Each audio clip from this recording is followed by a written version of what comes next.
Nous nous retrouvons pour une nouvelle série de vidéos sur un questionnement de la partie sociologie pour la classe de seconde. Comment devenons-nous des acteurs sociaux?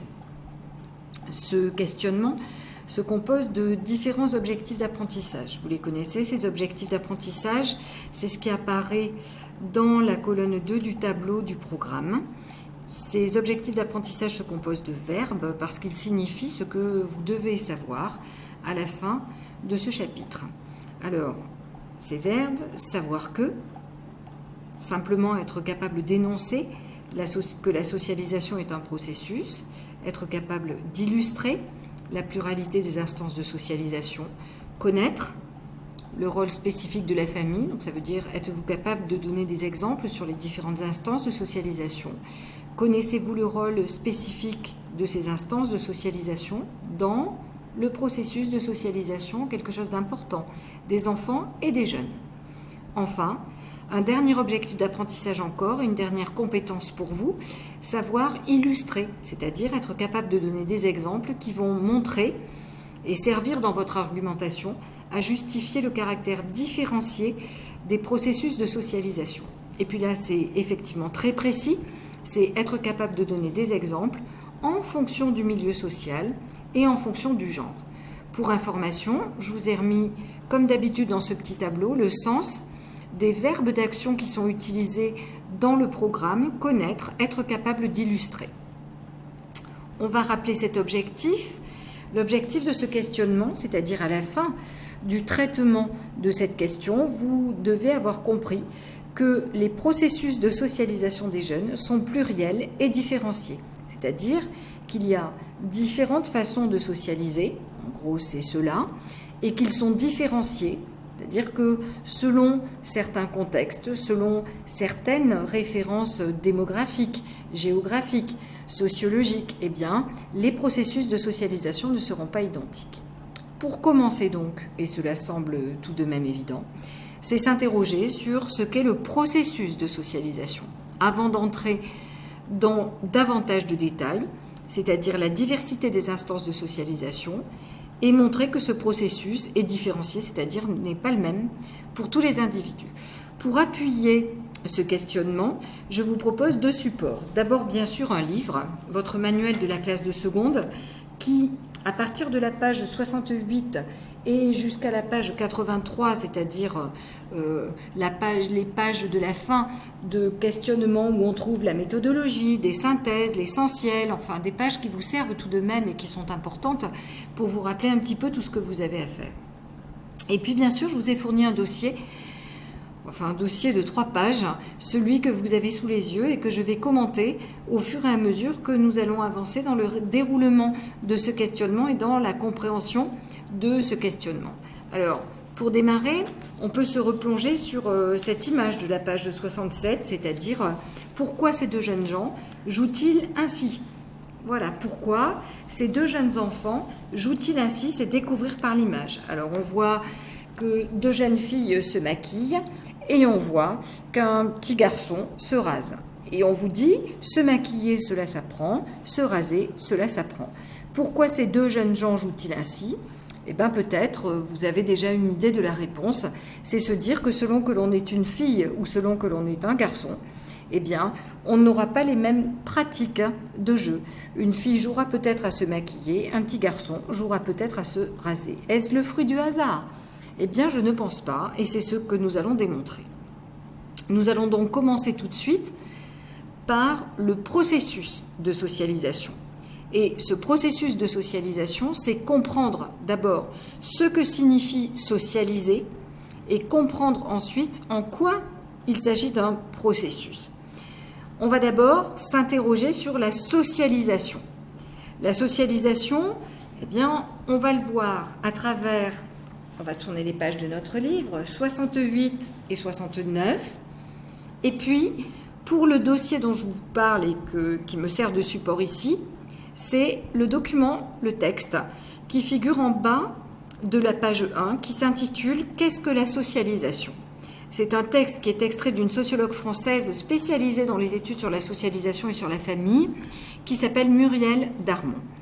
À partir de ce texte, à partir des exemples qui figurent dans votre livre, des textes et des exercices, nous allons ensemble découvrir cette notion de socialisation.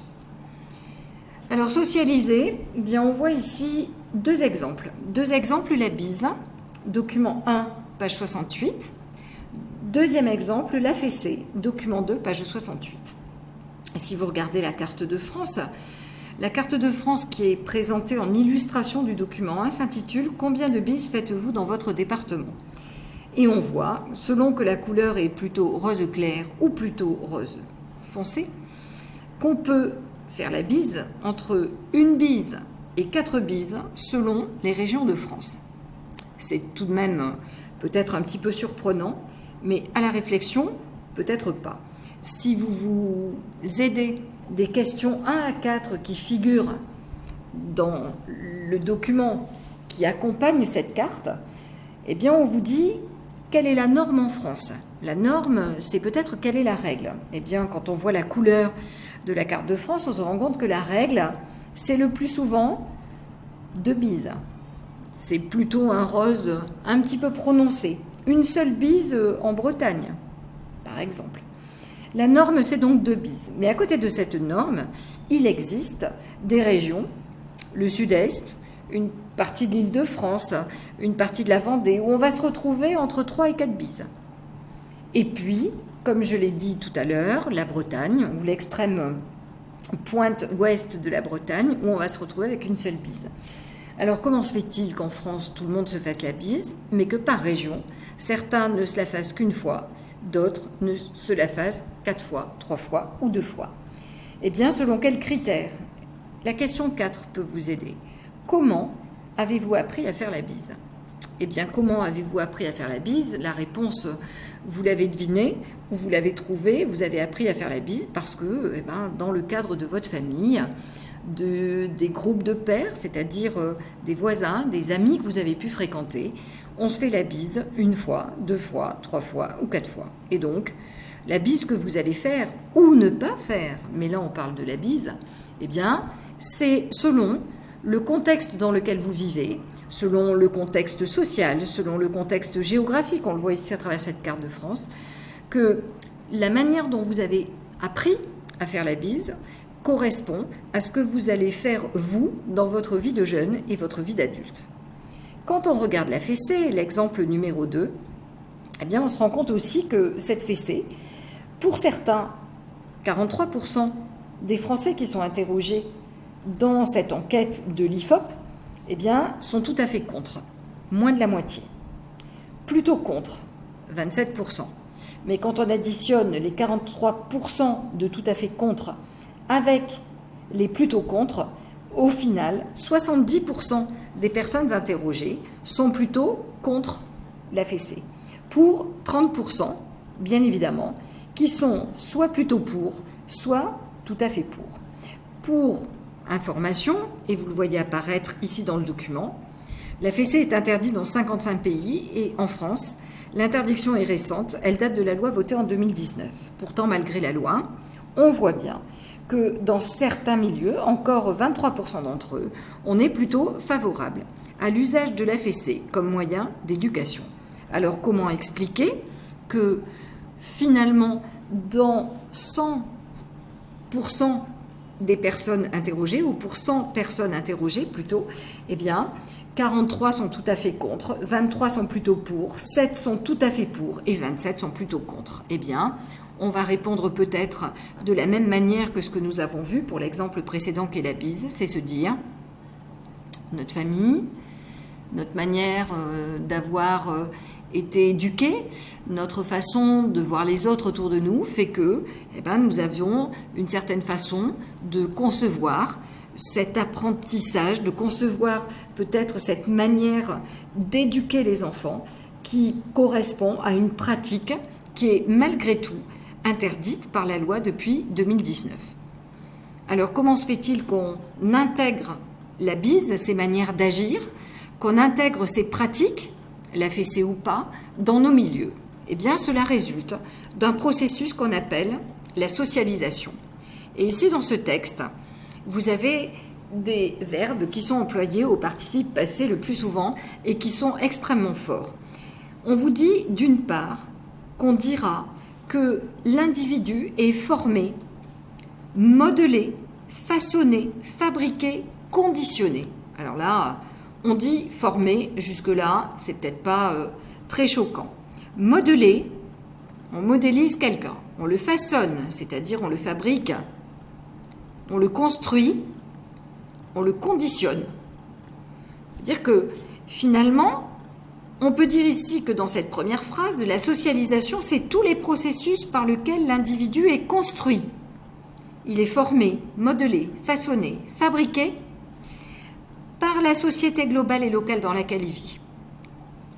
On vous dit c'est un processus, c'est-à-dire un ensemble de mécanismes au cours desquels l'individu acquiert, c'est-à-dire il apprend, jusque-là vous savez, on apprend à l'école, il intériorise. Ah, quelle différence entre apprendre et intérioriser? Apprendre, on va essayer de le dire simplement, apprendre on peut oublier, intérioriser par contre, ça fait partie du soi. Incorporer, c'est la même chose, ça fait partie intégrante de notre personne. Intégrer, eh bien, on a aussi appris et retenu. Donc l'idée, c'est que la socialisation, c'est un processus pendant lequel on apprend, on intériorise, on incorpore, qui fait qu'on est modelé, façonné, fabriqué, conditionné par la société à laquelle on appartient. Et on vous dit, la socialisation, c'est la façon dont la société forme et transforme les individus. Visiblement, on est dans une logique où peut-être, pour simplifier, on pourrait dire que la socialisation, c'est un processus qui permet à un être social, qui permet de devenir un être social, et plus précisément, de passer d'un être biologique, c'est-à-dire un être vivant, à un être social, c'est-à-dire un être capable de vivre en société. Donc en fait, il faut qu'à votre naissance, vous êtes un être, on va dire, au sens biologique, un être humain, mais vous n'êtes pas encore apte à vivre en société. Votre socialisation, c'est ce qui va permettre d'expliquer que vous passez d'un être humain à un être social, c'est-à-dire à une personne capable de vivre en société. Le processus de socialisation, c'est donc aussi ce qui va vous permettre d'être intégré à la société. Ou peut-être de ne pas l'être, c'est-à-dire celui qui est exclu de la société. Il faudra alors réfléchir à la manière dont ce processus de socialisation a été réalisé pour peut-être comprendre pourquoi lui n'est pas intégré, alors qu'un autre pourra l'être. Je vous propose maintenant une définition peut-être plus académique de la socialisation, celle que vous allez retrouver dans votre livre à la page 69, un processus d'apprentissage, d'intériorisation des valeurs et des normes tout au long de sa vie. Ça veut donc dire que la socialisation ne s'arrête pas à la jeunesse. Pourtant, notre programme de seconde ne va s'intéresser qu'à la socialisation à l'étape de la jeunesse et de l'enfance, pour poser des bases. Et dans une logique de progressivité des programmes, eh bien, on peut aisément comprendre qu'on retrouvera cette socialisation en classe de première. Nous continuerons donc dans une deuxième vidéo l'explication du contenu de la socialisation, c'est-à-dire qu'est-ce que l'on intériorise tout au long de sa vie, qu'est-ce qui nous façonne, qu'est-ce qui nous transforme pour faire de nous des êtres sociaux, et comment ce processus de socialisation va-t-il se réaliser.